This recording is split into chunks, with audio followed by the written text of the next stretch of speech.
Posisi telapak tangan Alif ini sudah berada di leher, seolah-olah sedang mencekik dirinya sendiri. Selamat datang di Vote Indonesia. Kali ini kita memasuki segmen Jejurikan. Jejurikan ini adalah sebuah playlist yang akan membahas cerita-cerita horor dari berbagai penjuru mata angin. Dan tentunya cerita-cerita yang akan saya bawakan ini akan membuat kalian-kalian ini merinding dan ketakutan. Dan yang paling horor dalam cerita yang akan saya bawakan ini adalah keaslian dari cerita ini. Sebelum kalian lanjut, saya minta sedekah kalian dengan cara mengklik subscribe. Selain gratis, dengan kalian klik tombol subscribe juga tidak akan mengganggu kalian kok. Di episode kali ini, saya akan membawakan kisah yang cukup viral pada masanya, yaitu fenomena tentang teror mistis, teror horor dari hantu cekik. Fenomena ini dulunya cukup membuat heboh warga Semarang, Demak, dan sekitarnya. Saya masih ingat betul tentang kehebohan cerita ini, yang membuat masa kecil saya diwarnai oleh ketakutan, dan tentunya membuat tidur saya menjadi tidak tenang. Mungkin bagi kalian warga Semarang dan sekitarnya masih ingat dengan fenomena hantu cekik ini. Sudah siap? Mari kita masuk ke intronya.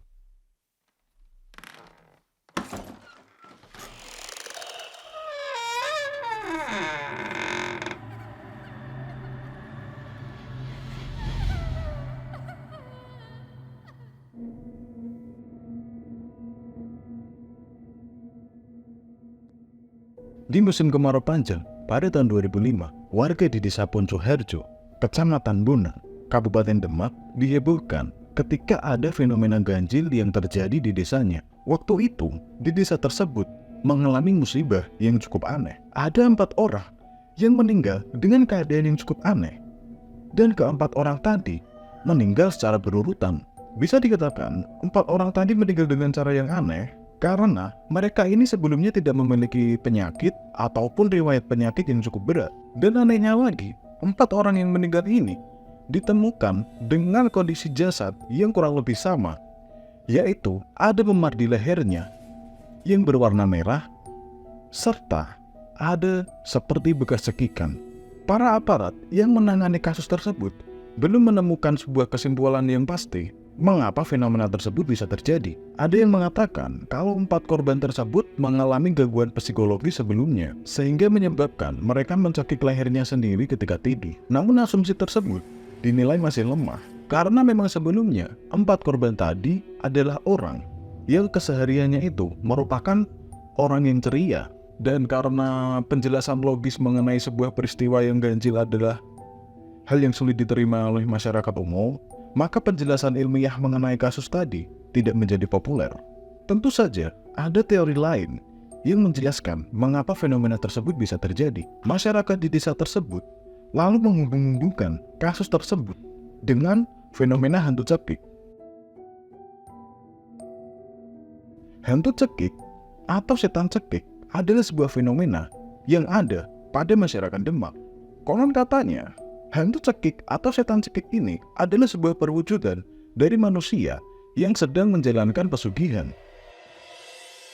Ada yang mengatakan hantu cekik ini berwujud seperti bola api besar yang melayang-layang sebelum memangsa korbannya.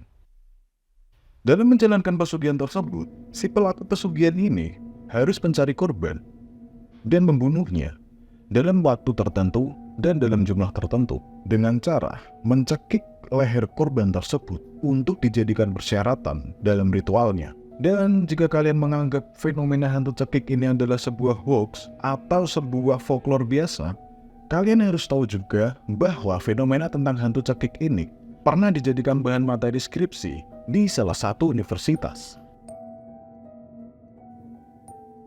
Ada banyak versi cerita mengenai kemunculan hantu cekik ini atau setan cekik ini. Namun di sini saya akan menceritakan salah satu versi cerita dari sejarah hantu cekik ini.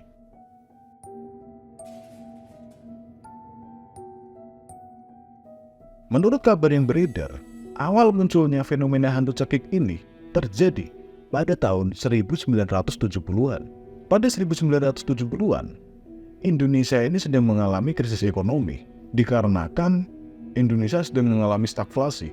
Stagflasi ini merupakan sebuah kondisi di mana sebuah negara ini mengalami perlambatan dalam ekonomi dan serta diiringi oleh pengangguran yang tinggi dan juga tambah lagi dengan inflasi. Kondisi ini tentunya juga dirasakan oleh warga masyarakat Demak pada saat itu.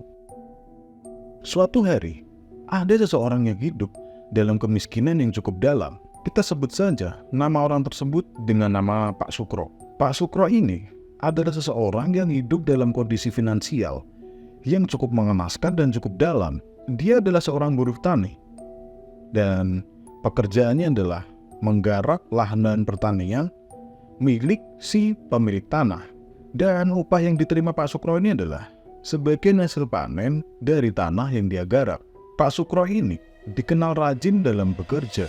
Bahkan bukan hanya satu tanah saja yang ia garap, namun ada beberapa juga pemilik tanah yang menggunakan jasa Pak Sukro ini. Walaupun Pak Sukro ini sangat rajin dalam bekerja, sangat teguh dalam bekerja, Pak Sukro ini memiliki kebiasaan buruk, yaitu Pak Sukro ini orang yang gemar berjudi. Dan memang pada saat itu, perjudian itu adalah hal yang cukup lazim di daerah Pak Sukro tinggal. Tentunya bukan judi slot yang seperti sekarang, tapi pada saat itu perjudian itu masih dilakukan secara manual. Pak Sukro ini sering melakukan perjudian seperti togel atau main dadu, sabung ayam, dan lain sebagainya lah.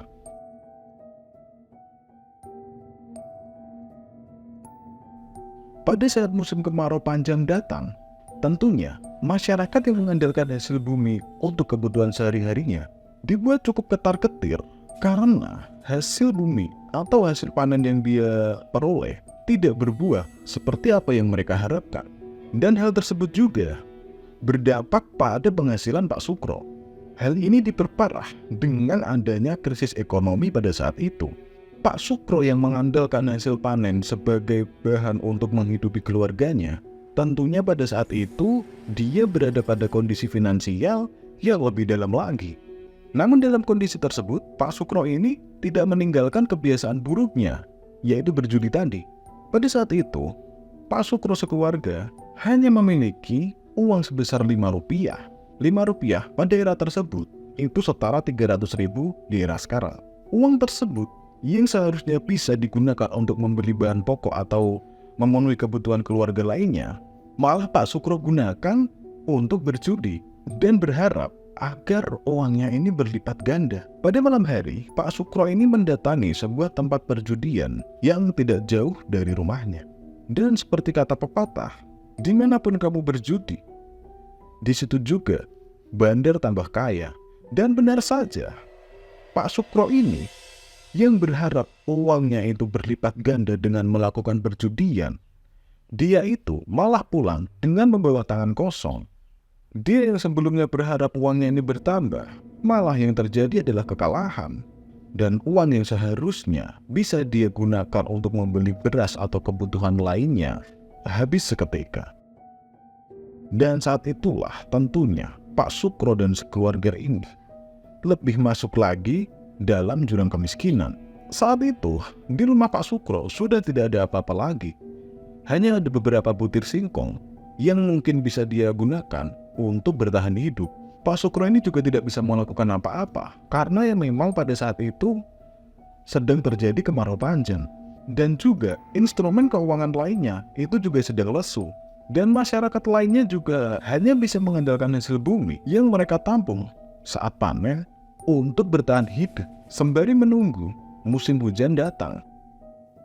Karena memang dunia pertanian ini sedang buruk, Pak Sukro ini akhirnya mencari cara untuk memenuhi kebutuhan keluarga. Dia kemudian membuat kurungan ayam dari bambu untuk kemudian dia jual ke pasar. Usahanya dalam membuat kurungan ayam ini bisa dikatakan cukup berhasil untuk memenuhi kebutuhan keluarganya. Paling tidak, Pak Sukro ini bisa survive untuk keluarganya bisa makan dan sembari menunggu musim penghujan datang. Namun, ada sebuah insiden yang membuat Pak Sukro ini jatuh dalam jurang kemiskinan lagi. Pak Sukro ini memang belum bisa lepas dari kebiasaan buruknya, yaitu berjudi.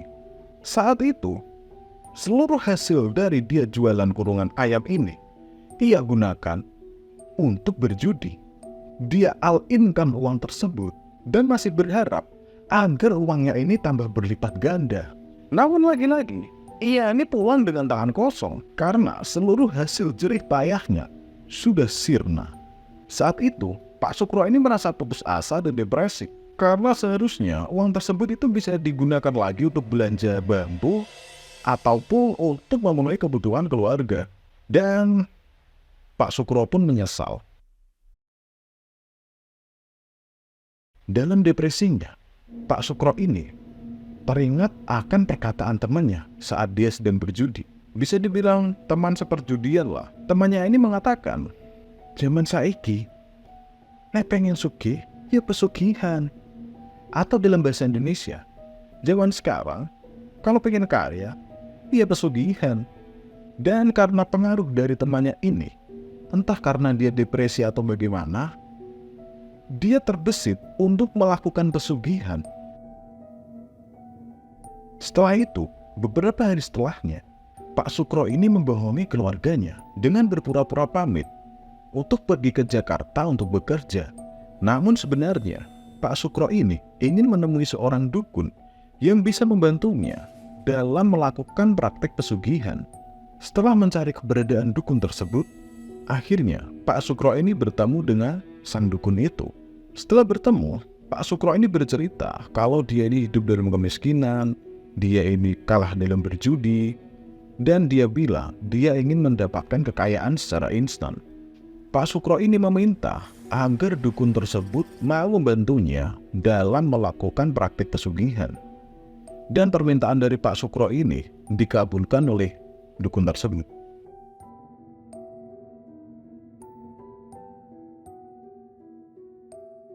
Setelah berkonsultasi dengan dukun tersebut, akhirnya dukun tersebut mau membantu Pak Sukro. Sebelum memulai ritual, sang dukun tersebut meminta Pak Sukro untuk tinggal di rumah dukun tersebut untuk beberapa hari. Dan akhirnya, tibalah hari di mana ritual tersebut dilakukan. Sebelum memulai ritual, Pak Sukro dan dukun ini sebelumnya mempersiapkan persembahan terlebih dahulu, seperti berbagai macam bunga, ada potongan ayam, ada darah ayam, ada tembakau, dan lain sebagainya. Ritual tersebut dilaksanakan di sebuah gua yang dekat dengan pantai utara di Pulau Jawa. Selama ritual, sang dukun ini meminta kepada Pak Sukro agar Pak Sukro ini tidak takut ketika ada makhluk yang mengerikan muncul di depannya. Dan beberapa saat setelah ritual itu dimulai, udara di sekitar gua ini tiba-tiba menjadi panas dan terdengar juga seperti ada suara keramaian. Pak Sukro ini juga merasa ada puluhan pasang mata yang sedang mengelilingi Pak Sukro dan dukun tadi, seolah-olah seperti sedang melihat ritual mereka. Namun, karena tekad dari Pak Sukro ini untuk melakukan pesugihan itu sudah kuat, Pak Sukro ini tidak menghiraukan hal tersebut dan tetap memberanikan diri untuk melaksanakan ritual tersebut. Tak lama setelah itu, di depan Pak Sukro dan dukun tadi, ada sosok makhluk yang sangat mengerikan. Makhluk besar dengan api yang ada di sekitar tubuhnya, dengan mata merah menyala, serta gigi taring yang panjang, dan diiringi juga oleh bau yang tidak sedap. Makhluk tersebut muncul di hadapan Pak Sukro dan dukun tadi. Setelah bertemu dengan makhluk tersebut, tubuh Pak Sukro ini tiba-tiba saja menjadi panas, seolah seperti sedang terbakar. Namun beberapa saat setelahnya, tubuh Pak Sukro ini menjadi dingin kembali. Setelah itu, makhluk menyeramkan tersebut menghilang. Kata si dukun tadi, makhluk tersebut itu telah masuk ke dalam tubuh Pak Sukro ini dan tinggal di dalam tubuh Pak Sukro. Setelah ritual tadi, akhirnya ritual untuk melakukan pesugihan yang sebenarnya baru dimulai.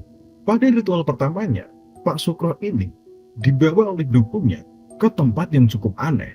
Pak Sukro ini dibawa ke sebuah gubuk yang berada di tengah hutan dan diminta untuk melepaskan seluruh pakaiannya sebelum memulai ritual pesugihan. Dan selama ritual, Pak Sukro ini hanya diminta untuk berdiri di tengah-tengah gubuk tersebut. Dan yang paling aneh adalah dia diminta untuk membunuh apapun yang masuk ke dalam gubuk tersebut. Dan katanya setelah dia berhasil membunuh apapun yang masuk dalam gubuk tersebut, maka akan ada uang di dalam pakaiannya. Dan benar saja, ketika dia sedang diam dalam gubuk tersebut, tiba-tiba saja ada 3 ekor kambing yang masuk ke dalam gubuk tersebut. Lalu Pak Sukro ini mencekik kambing tersebut hingga ketiga kambing ini tewas. Tak lama setelah itu, benar saja, tiba-tiba ada beberapa uang yang ada di pakaian tersebut, di pakaian milik Pak Sukro itu. Dan tentunya hal ini membuat Pak Sukro ini menjadi senang. Beberapa hari setelahnya, Pak Sukro ini lagi-lagi melakukan ritual pesugihan. Dan kali ini, ritual ini tidak didampingi oleh sang dukun mentornya. Dia melakukan ritual itu lagi. Dia melepaskan seluruh pakaiannya dan dia diam di dalam gubuk dan mencekik apa saja yang masuk ke dalam gubuk tersebut. Dan kemudian dia mendapati uang sudah ada dalam pakaiannya.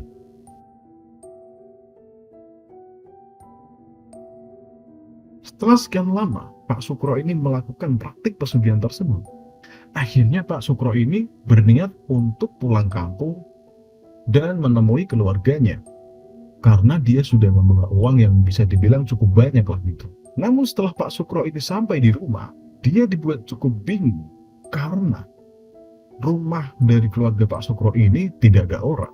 Kemudian Pak Sukro ini mendatangi seorang tetangga dan menanyakan tentang keberadaan keluarganya. Dan betapa kagetnya Pak Sukro ini ketika mendengar bahwa keluarganya itu sudah meninggal. Beberapa hari yang lalu, istri dan anak-anaknya itu sudah meninggal semua. Kata tetangga yang melihat, malam itu sebelum keluarga Pak Sukro ini meninggal, ada sebuah bola api besar yang melayang-layang di atas rumah dari Pak Sukro ini. Dan keesokan harinya, seluruh keluarga Pak Sukro ini sudah ditemukan tidak bernyawa. Dan dengan ditemukannya bekas cekikan di leher. Tidak hanya keluarga Pak Sukro saja, bahkan ada beberapa orang yang meninggal dengan kondisi yang sama, yaitu ada bekas cekikan di leher mereka. Setelah kembali dari desa tersebut, Pak Sukro ini akhirnya pergi dan keberadaannya ini sudah tidak diketahui lagi.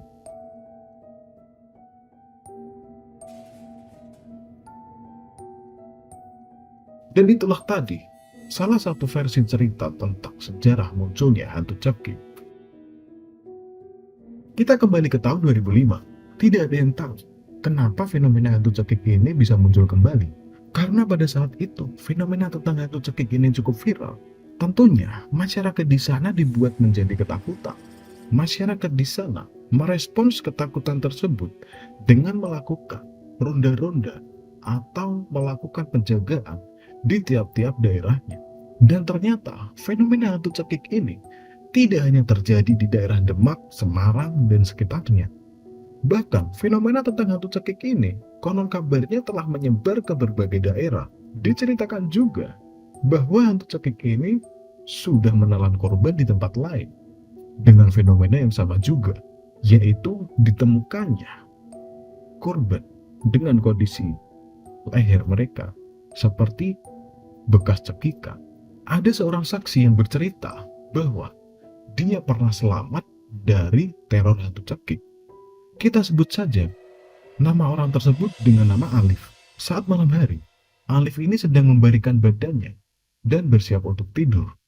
Namun pada saat itu, tiba-tiba saja, udara di sekitar kamarnya ini menjadi sangat panas. Panas itu dirasakan seperti ada sesuatu yang membakar di ruangannya. Dari itu, Alif ini kemudian memutuskan untuk mandi agar badannya itu menjadi dingin kembali. Setelah mandi, Alif ini kembali ke kamar dan bersiap untuk tidur. Saat itu, Alif mendengar ada suara seperti suara menggerak di luar rumah. Dan saat itu juga si Alif ini berpikir mungkin ada hewan di luar rumahnya. Suara tersebut kemudian datang lagi dan seolah-olah seperti sedang memutari rumah si Alif. Alif pun hanya bisa diam dan berharap kalau suara itu menghilang. Beberapa saat setelahnya, si Alif ini melihat seperti ada sekelibatan yang lewat di kamarnya. Lalu si Alif ini tetap mencoba untuk tidur. Dan saat itu dia tiba-tiba saja bangun.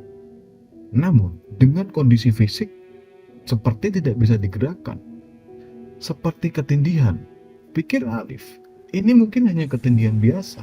Dan dia tetap mencoba tenang untuk keluar, untuk bangun dari ketindihannya. Namun saat ia mencoba tenang, si Alif ini melihat ada puluhan pasang mata yang sedang mengelilingi Alif.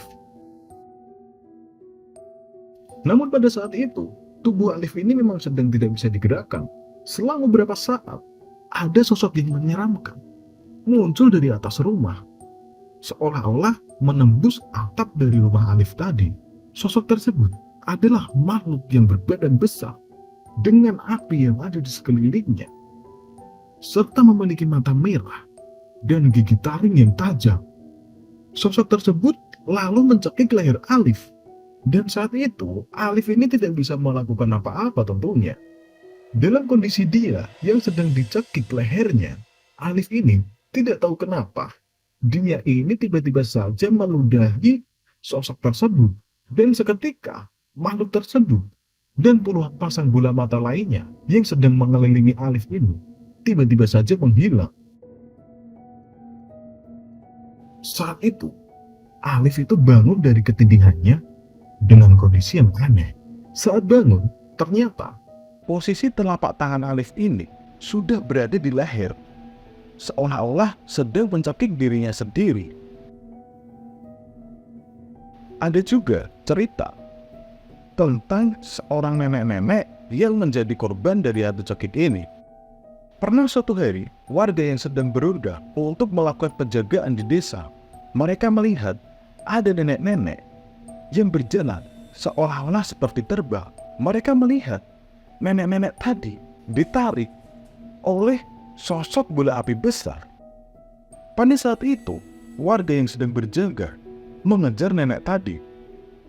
Dan nenek tadi itu berjalan atau melayang dengan cukup cepat, sehingga warga tidak mampu untuk mengejarnya. Sehingga nenek tersebut tadi menghilang.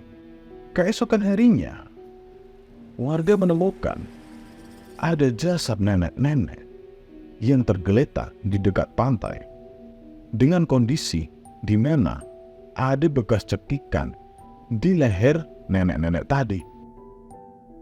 Teror hantu cekik ini semakin mengerikan hingga membuat warga masyarakat sekitar menjadi takut, bahkan untuk tidur di dalam rumahnya. Warga sekitar selalu melakukan zikir bersama untuk membentengi rumah mereka dan mungkin berharap untuk bisa memusnahkan hantu cekik tadi.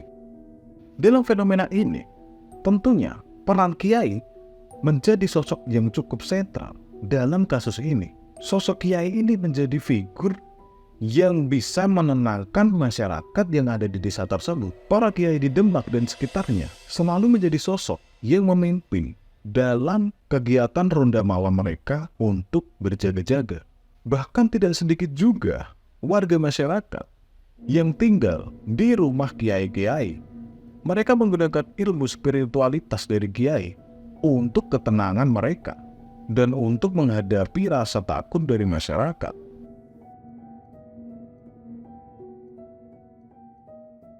Setelah warga Demak, Semarang, dan sekitarnya mengalami teror selama berbulan-bulan, akhirnya sosok hantu cekik itu menghilang di awal tahun 2006. Hilangnya sosok hantu cekik ini bersamaan juga dengan datangnya musim penghujan.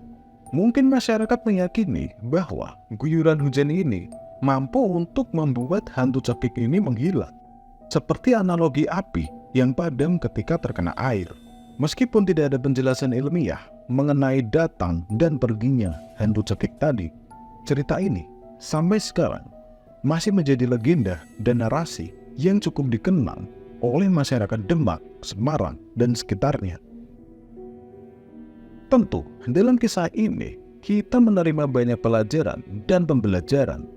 Dan tentunya, tidak ada istilah instan untuk menggapai sebuah kekayaan. Seperti kata pepatah, cahaya yang terang menimbulkan bayangan yang gelap. Api yang terang membakar apa saja yang ada di sekitarnya. Oke, mungkin ini saja kisah tentang fenomena hantu cekik ini. Bagi kalian warga Demak, Semarang, dan sekitarnya yang masih ingat dengan fenomena hantu cekik ini, kalian bisa komen-komen di bawah dan ceritakan tentang pengalaman ketakutan kalian. Tolong subscribe channel saya ini agar channel saya ini semakin berkembang. Dan tentunya dengan kalian mengklik tombol subscribe ini adalah sebuah sedekah dari kalian yang mungkin bisa menjadi pahala tanpa harus mencoblos paslon tertentu. Oke, saya RZ dari Vote Indonesia. Sampai jumpa.